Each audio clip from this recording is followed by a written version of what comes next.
la Chine, de la route de la soie à l'autoroute de l'innovation, donc qui est sortie ce mois-ci. Alors c'est l'info de la semaine, finalement, Israël qui va devenir peut-être le troisième pays seulement à profiter d'un libre-échange avec la Chine. Alors effectivement, surtout c'est la visite d'État de la vice-ministre chinoise qui s'appelle Liu Yandong, qui a vu Benjamin Netanyahou, qui a effectivement annoncé travailler sur cet accord. Les précédents gouvernements travaillaient déjà sur un accord, premièrement de libre-échange, qui serait énorme. Aujourd'hui, à peu près 9 milliards de relations bilatérales entre la Chine et Israël. Ça risque facilement de doubler ou de tripler s'il y a un accord vraiment d'échange commercial qui va se développer.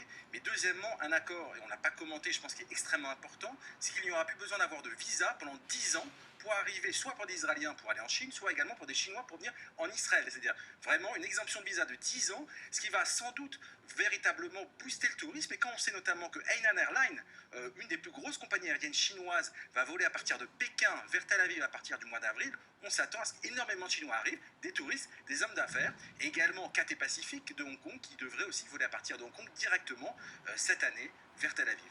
Bon pour le tourisme et pour les affaires. Finalement, Lionel, c'est une étape cruciale dans le projet chinois-Israël, cette étape de la route de la soie, nouvelle route que veut faire la Chine entre l'Europe et Pékin. Oui, c'est un projet d'État lancé sur Xi Jinping, le président, en 2013. Et c'est pour ça que Israël est intéressant à 2 points. Premièrement, parce que Israël est vraiment à la porte notamment de la Méditerranée, au Carrefour, exactement.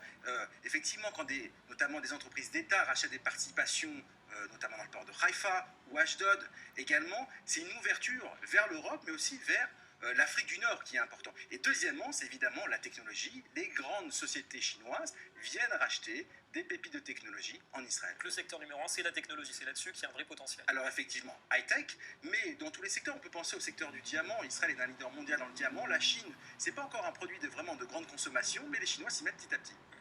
Est-ce qu'il n'y a pas un risque quand même que le marché israélien tout petit se fasse vampiriser par le marché, par les investisseurs chinois? On l'a vu avec le lait d'ailleurs récemment. Alors effectivement, quand Bradfood avait racheté le numéro 1 Tnuva israélien, c'est pour la technologie du lait, puisque les Chinois connaissent très peu le lait, mais je pense qu'il ne faut pas avoir peur, dans le sens où les Israéliens font aujourd'hui déjà fabriquer en Chine en masse production.